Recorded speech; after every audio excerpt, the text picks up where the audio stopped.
Afinal, a BMC News, né, quer sempre democratizar a informação que antes era muito restrita, as visões ali de grandes especialistas que tinham ali, né, somente acessos a um grupo muito pequeno ou privilegiado de investidores. A BMC News tem justamente esta missão, que é trazer a notícia, a educação, trazer sempre opiniões importantes para que o investidor consiga ter acesso a grandes visões, né? E a gente recebe agora ele, Jefferson Bittencourt, economista da ASA Investments, chegando aqui na nossa programação, nos ajudando também a entender um pouco mais do cenário. Muito bom dia para você, Jefferson. Bom dia, Paula. Tudo bem?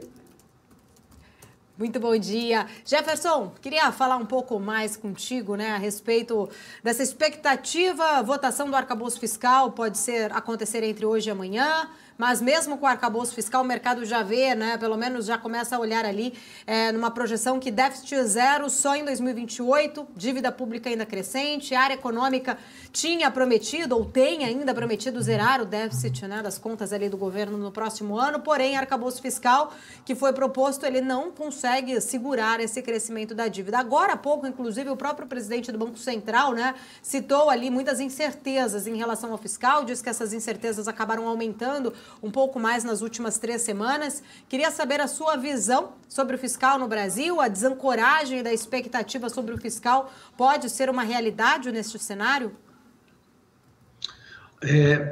Na verdade, Paulo, eu acho que a questão fiscal no Brasil ela já está desancorada e a desancoragem dela não está associada ao arcabouço fiscal. Talvez esteja associado ao arcabouço fiscal pelo arcabouço fiscal não ter resolvido o problema original dessa história toda. Qual é o problema? É a PEC da transição. A gente fechou o ano de 2022 num relativo superávit primário. As contas estavam relativamente equilibradas. Tinha despesa comprimida? Tinha despesa comprimida. Mas a gente fechou o ano com superávit. E antes de virar o ano, foi aprovada uma emenda constitucional aumentando o gasto público em mais de 170 bilhões. Veio a discussão e foi incluída lá a discussão do arcabouço fiscal, como não, a gente precisa de uma regra permanente. Aí vem uma regra permanente que gera intrinsecamente, ali dentro dessa regra, ela tem uma velocidade de melhora do quadro fiscal muito lenta. Quando a gente aplica essa regra geral do arcabouço fiscal, que a despesa cresce somente 70%, entre 50% e 70% do crescimento real da receita, quando a gente aplica essa regra, a melhora de resultado primário que nós temos a cada ano é, grosso modo, 0,15% do PIB. Ora, se a gente tem um aumento de despesa, foi gerado um desequilíbrio adicional de 170 bi, isso dá mais ou menos 1,7% do PIB. Se eu ficar melhorando 0,15% do PIB ao ano, eu vou demorar 11 anos, 12 anos para conseguir cobrir aquele desequilíbrio original da PEC da transição. Então, o mercado falou muito que o arcabouço fiscal tirou o risco de cauda de uma despesa explosiva.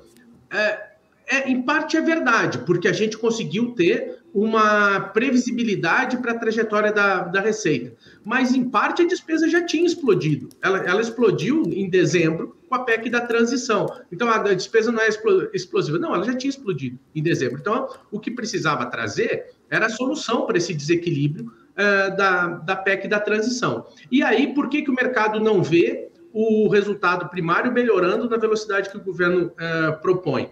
Porque o mercado projeta essa velocidade intrínseca de melhora de 0,15 e não vê resultados das medidas de arrecadação que o governo tomou. Pode ser que venha alguma coisa das medidas que o governo tomou no início do ano? Pode ser. O governo deveria nos ajudar e ser transparente e mostrar que essas medidas já estão dando resultado? Deveria, porque assim, nos últimos 3 meses, os resultados do governo têm sido bem piores do que a expectativa de mercado. Se lá dentro tem melhoras da arrecadação que foram geradas pelas medidas, o governo deveria ser explícito e dizer, não, as medidas estão vendo, são outros fatores que estão fazendo o resultado fiscal não está performando tão bem. Então, o governo deveria nos ajudar a ver que as medidas que eles estão tomando estão dando resultado porque até agora ninguém está conseguindo tirar de dentro dos dados essa perspectiva de melhora da arrecadação, e também deveria ter uma sinalização de que as novas medidas que estão sendo propostas vão gerar arrecadação. E aí a gente tem um problema, né? Porque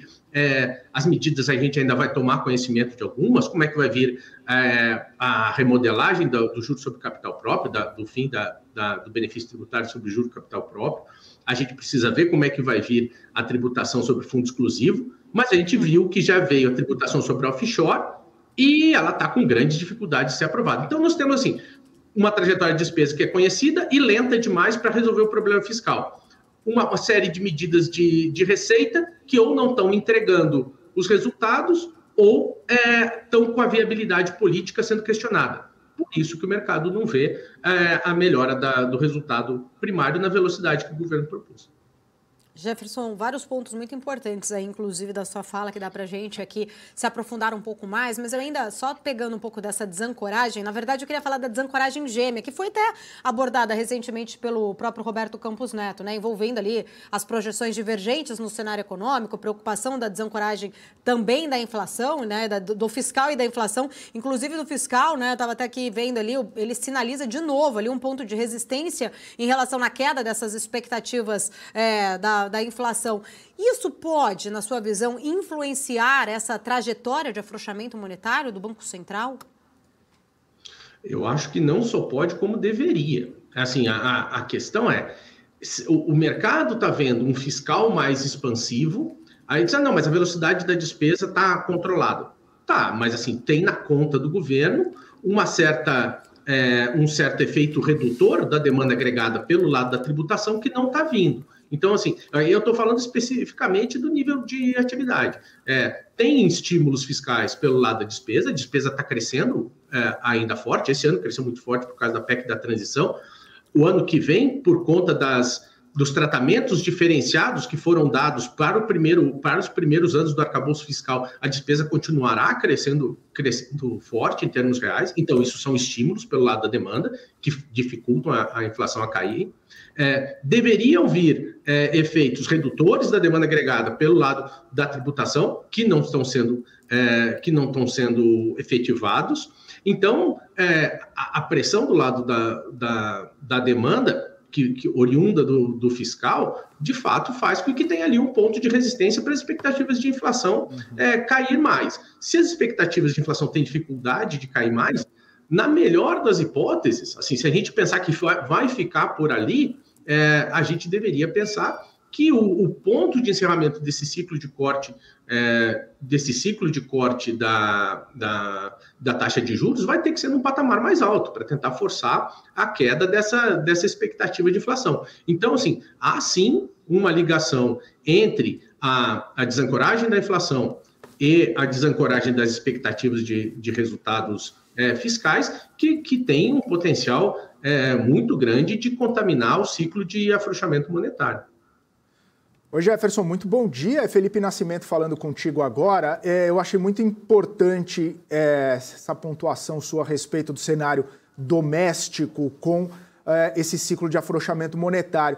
Mas muita gente tem falado também a respeito dos sinais e das circunstâncias que a gente está vendo no cenário externo. Você vê o diferencial de juros, né, aqui do Brasil para Estados Unidos, ou essa situação em relação ao ciclo de aperto monetário lá nos Estados Unidos, que pode ter chegado ao fim ou não, isso também acaba entrando nesse molho e prejudicando o ciclo de afrouxamento monetário aqui no Brasil? Você visualiza que ele seja tão importante quanto, mais importante do que o cenário doméstico? Qual que é o peso, né, dessa situação externa nesse ciclo do Brasil de baixa juros, ou no ímpeto, né, de um corte um pouco mais aprofundado ao longo das próximas reuniões? Esse tema da situação externa, principalmente da política monetária americana, também como tu disseste, um tempero adicional muito relevante para o desenho final da nossa política monetária. E aí eu separaria, talvez, da seguinte forma: essa perspectiva da atividade nos Estados Unidos, de uma continuidade ou não do ciclo de aperto monetário na economia americana, ela tem uma relevância muito importante, principalmente no curto prazo.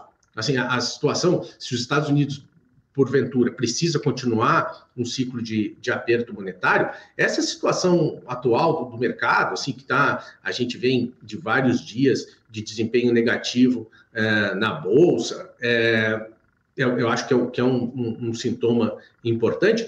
Essa situação tende a permanecer por mais tempo no curto prazo. Então, assim, no curto prazo, eu acredito que sim, essa questão da política monetária nos Estados Unidos tem até mais relevância que a questão fiscal, e no longo prazo, o tema que se torna mais relevante é essa nossa situação fiscal, a capacidade da gente alcançar o equilíbrio num horizonte não tão longo, e isso ajudar a determinar o nosso nível de taxa neutra e aonde pode parar o ciclo de aperto. Então, assim, sintetizando, no curto prazo, essa questão externa talvez seja mais relevante para a nossa discussão interna de política monetária. No médio e longo prazo, a questão fiscal ganha protagonismo, até porque o aperto o aperto da política monetária nos Estados Unidos ele não vai continuar por muito tempo. Uma hora ele estabiliza, ao passo que a perspectiva de a gente conseguir alcançar o equilíbrio fiscal no Brasil, essa sim, vai demorar mais tempo. Ô Jefferson, e só pegando carona, né, nessa diferença entre, ou nesse cenário, né, externo, interno, exterior, doméstico, você avalia também os impactos disso para o nosso mercado, quando a gente percebe que, de repente, a gente tem a China e Estados Unidos, desaceleração na China, né, e toda a questão das treasuries lá nos Estados Unidos, retirando o fluxo aqui do Brasil e esvaziando um pouco do apetite aos ativos de risco por aqui.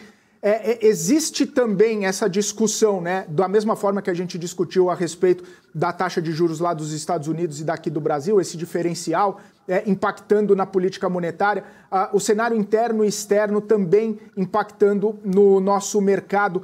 Qual que é a sua avaliação, né, nesse sentido? O mercado pode continuar sofrendo diante do cenário externo? Seria só isso que faz a gente acabar tendo esses desempenhos que a gente tem visto nos últimos tempos, ou o cenário doméstico um pouco mais deteriorado, como você muito bem trouxe nas últimas respostas, isso também acaba tirando um pouco do apetite do investidor? Qual que é a sua percepção? Queria saber sua leitura a respeito disso também, por gentileza.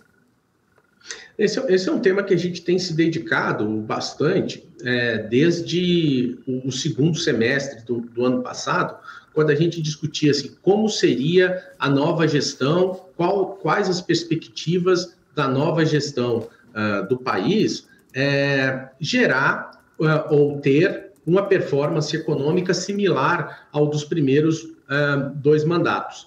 E aí um ponto que se destacava era que o mundo que a gente encontraria em Lula 3 não era o mundo que nós encontramos em Lula 1 e Lula 2.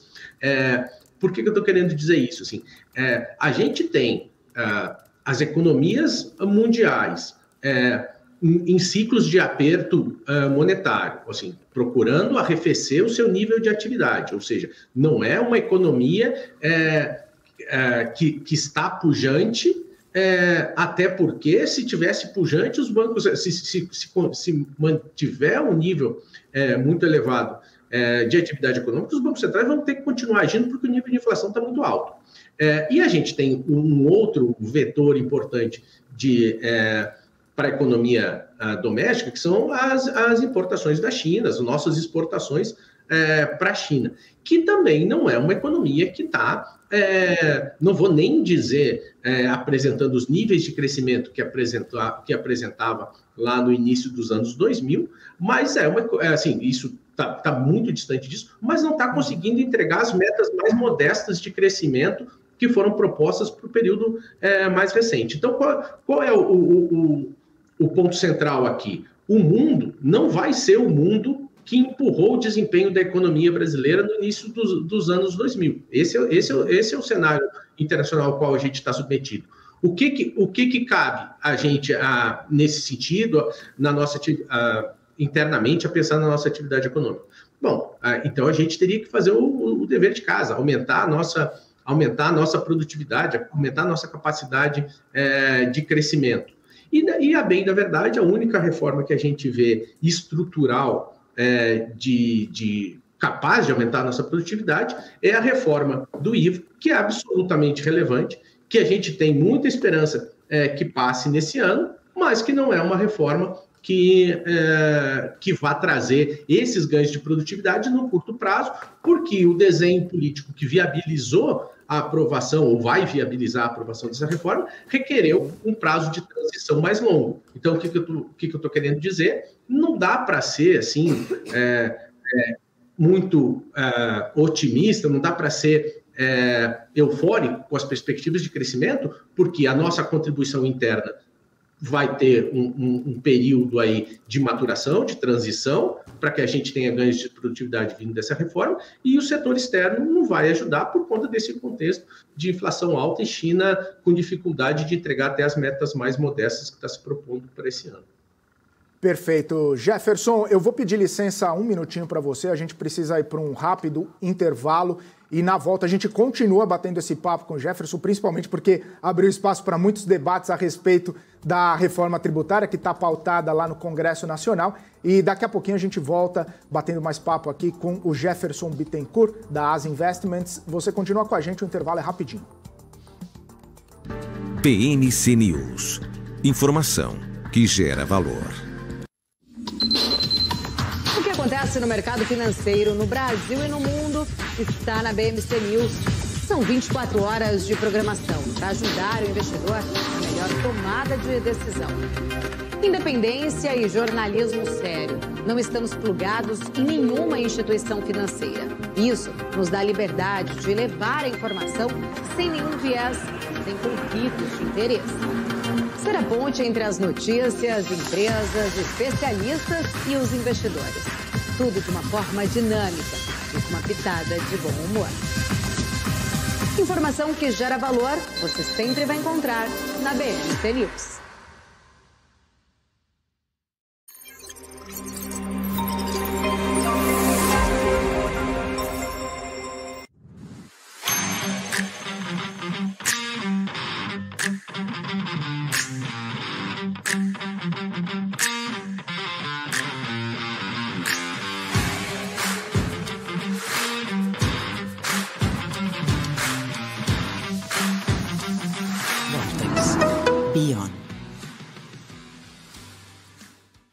Conheça a Brasil Paralelo, o único streaming que oferece uma experiência completa, que começa antes de cada filme com a sinopse em vídeo e continua depois que os filmes acabam com as análises e podcasts sobre o que acabou de assistir.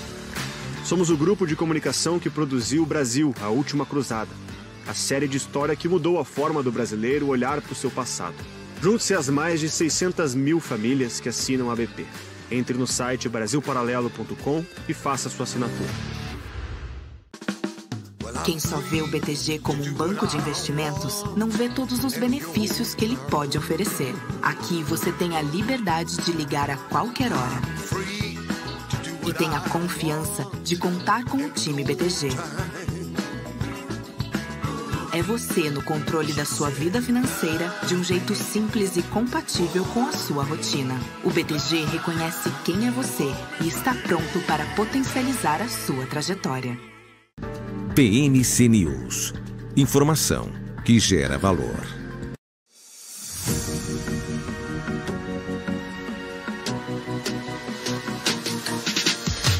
PNC News. Informação que gera valor. Estamos de volta aqui na nossa programação da BMC News, 10 horas e 45 minutos. Deixa eu trazer o Gabriel Monteiro para um giro rápido aqui pelas bolsas internacionais, mercado aberto lá nos Estados Unidos. Já como está a movimentação, Gabriel? Então, Paula, notícias talvez não muito positivas. Nós temos Dow Jones que ensaia virar para o negativo. A gente começou as operações com os 3 principais índices norte-americanos ganhando valor e até seguindo o pré-mercado norte-americano, que durante toda a manhã esteve em patamar positivo. No entanto, o Dow Jones agora zera os seus ganhos e o índice futuro já aponta para uma queda, uma leve queda, mas ainda o sinal negativo que persiste para o principal índice lá dos Estados Unidos. S&P 500 neste momento 0,26% de alta e índice Nasdaq continua ganhando força, continua impulsionado por companhias de tecnologia, neste momento 0,46% de alta. Ontem foi um destaque muito positivo, ganhou mais de 1%, 1,5% de alta, carregado aí por ativos de grandes companhias de tecnologia, em especial NVIDIA, ganhou mais de 8,5% de valor no pregão passado e continua ganhando neste dia. Então, no pré-mercado norte-americano, ganhava mais de 1,5% também de valor os ativos de NVIDIA antes da divulgação dos seus resultados operacionais, que saem apenas amanhã. Destaque do mercado internacional. Nós temos o petróleo Brent diminuindo as suas perdas, estava no positivo há pouco tempo atrás, mas agora retoma o patamar negativo, 0,21% de queda para o petróleo Brent, 84 dólares e 31 centavos de dólar, um pouco acima dos 83 dólares que tínhamos no começo do dia, no comecinho ali da manhã, de certa forma pressionavam aqui o setor de petróleo no mercado brasileiro, e o petróleo WTI volta aos 80 dólares, perde menos do que perdia de manhã, estava em sinal positivo há pouco tempo atrás, no entanto agora perde 0,1%, 80 dólares e 3 centavos de dólar. Para os mercados na Europa, nós tínhamos um movimento bem positivo no começo da manhã e esse movimento continua, no entanto, com um pouco menos de força. 0,88% de alta para DAX na Alemanha, CAC 40 na França, 0,85% de alta, FTSE no Reino Unido, 0,16%, índice Eurostoxx, 1,16% de alta. Destaque para o título de 10 anos do mercado norte-americano, voltou neste momento aos 4,35% de rentabilidade. Nós tínhamos ali no começo da manhã 4,30% sendo negociado, já é elevado, já é um patamar próximo daqueles patamares que vimos no dia de ontem. No entanto, agora 4,35%. Só não é a máxima do ano, porque ontem foi um dia bem pesado para o mercado de juros lá nos Estados Unidos e batemos 4,36 durante as negociações. Vamos ver se esse início de negociações nos Estados Unidos pressionam ainda mais o mercado de juros por lá, que neste momento 4,35 para T10 já é elevado e, claro, se isso tem repercussão aqui no nosso mercado de juros brasileiro. Por enquanto, os títulos negociados aqui de 2028 a 2033, os títulos mais longos, continuam com decréscimos, no entanto, perdendo menos do que perdiam no começo aqui das negociações. Então a gente via aqui descontos de 0,5%, 0,6% e agora 0,2%, 0,3% para os títulos negociados até 2033. Paula. Maravilha, Gabriel. Obrigada. Gabriel trazendo aí toda a movimentação, giro do mercado. Quero voltar agora aqui para a nossa conversa com Jefferson Bittencourt, economista da As Investments. Estávamos aqui conversando agora há pouco, né, sobre vários pontos importantes. Jefferson, voltando ali para aquele ponto que você trouxe, né, um pouco antes do nosso intervalo, muito importante por sinal. Você falou ali sobre reforma tributária, né, estabelecer ali um teto no IVA. A Fiesp fez esse pedido ontem. O API falou que seria perigoso, até por conta ali das exceções que ainda podem vir, né, durante essa discussão que vai acontecer agora no Senado. A pergunta é se é importante, na sua visão, ter esse teto da carga e se isso não seria melhor ser discutido depois de sabermos de fato, né, qual vai ser o impacto de todas as exceções, quais serão, né, de fato ali as exceções que vão ser colocadas até se chegar ali, né, a ter uma alíquota definida. Eu acho que, assim, primeiro, eu entendo a preocupação do API de ter, assim, o conceito da reforma é uma reforma neutra. Se a gente tiver uma limitação para essa alíquota, a gente pode acabar ferindo a neutralidade. Quem é que vai perder? Vai ser a União? Vai ser os Estados e municípios? Então, assim, realmente eu acho que tem um risco na fixação de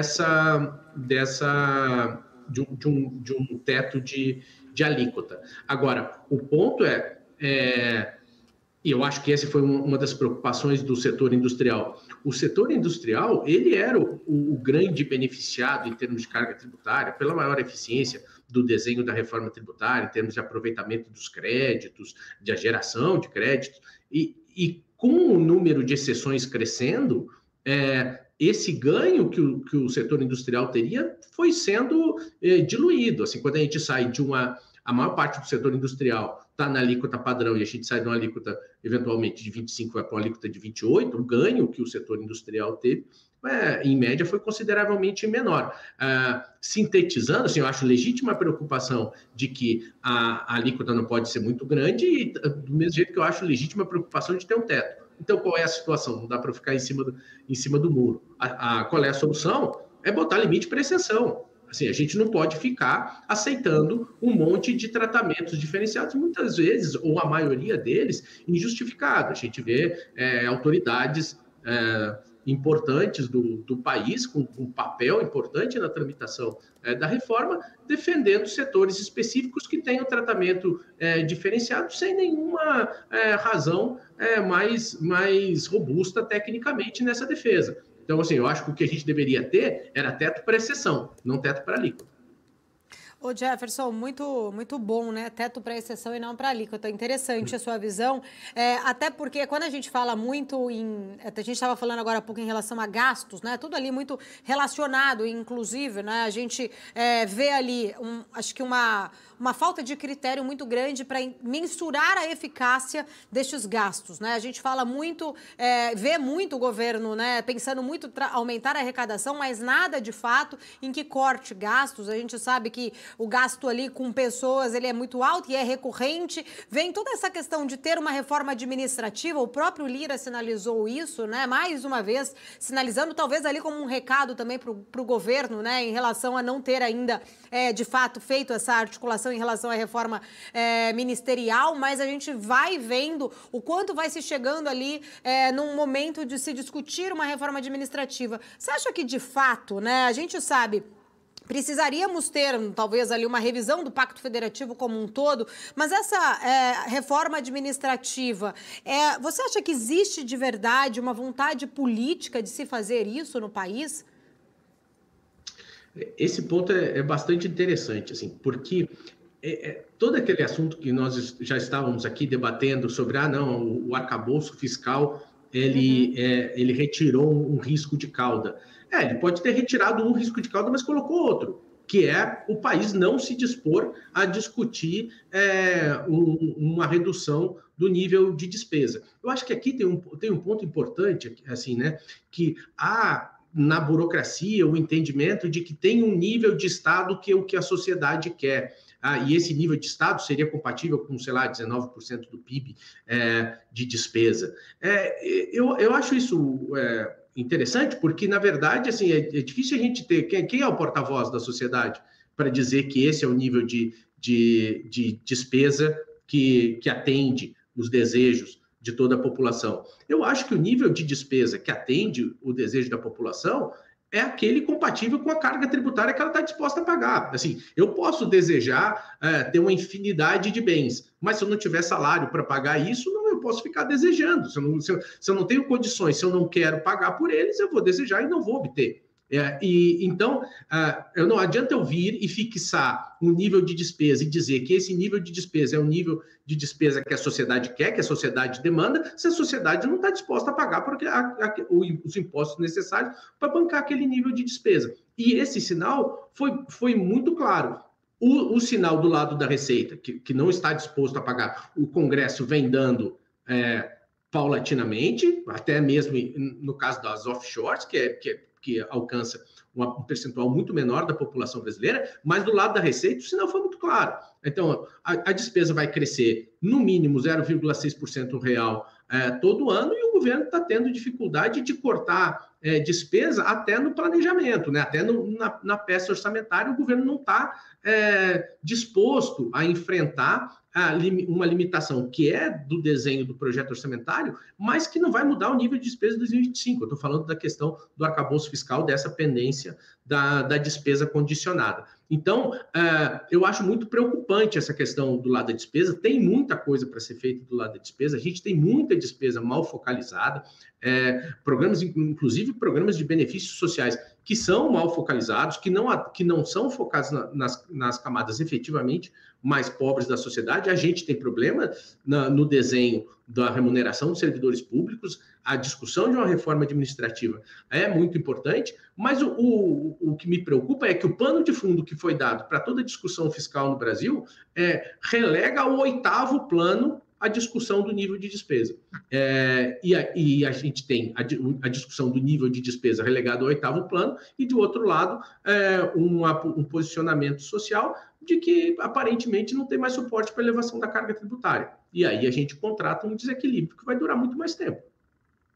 Inclusive, já que a gente está falando sobre isso, deixa eu só atualizar, o Jefferson acabou de sair, né? Saiu agora há poucos minutos ali a arrecadação da Receita, a arrecadação federal de julho, ela chegou a 201,829 bilhões de reais, havia uma expectativa de 204,784 bilhões, né? E acabou vindo, então, abaixo dessa expectativa. Na verdade, então, a arrecadação, ela veio menor, né? Do que veio abaixo aí dessa mediana e teve uma queda de 4,20% ante julho de 2022. Se a gente comparar com o mês de junho, ela teve uma alta de 11,70%, né? Até no ano, até julho, então, a arrecadação soma 1,345 trilhão e isso é uma queda de 0,39% contra o mesmo período do ano passado. Queria entender, já que a gente está falando em relação à arrecadação e gastos, né, aqui na nossa conversa, como que você avalia esses dados divulgados agora há pouco pela Receita Federal, né, que mostra, então, uma arrecadação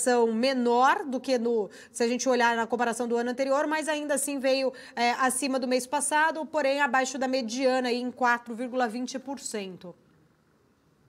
Eu acho que, vamos lá, como eu disse, a gente tem um elefante na loja de cristais que é a despesa, e que a gente não está disposto a debater sobre ele. Eu quero dizer, a gente como sociedade.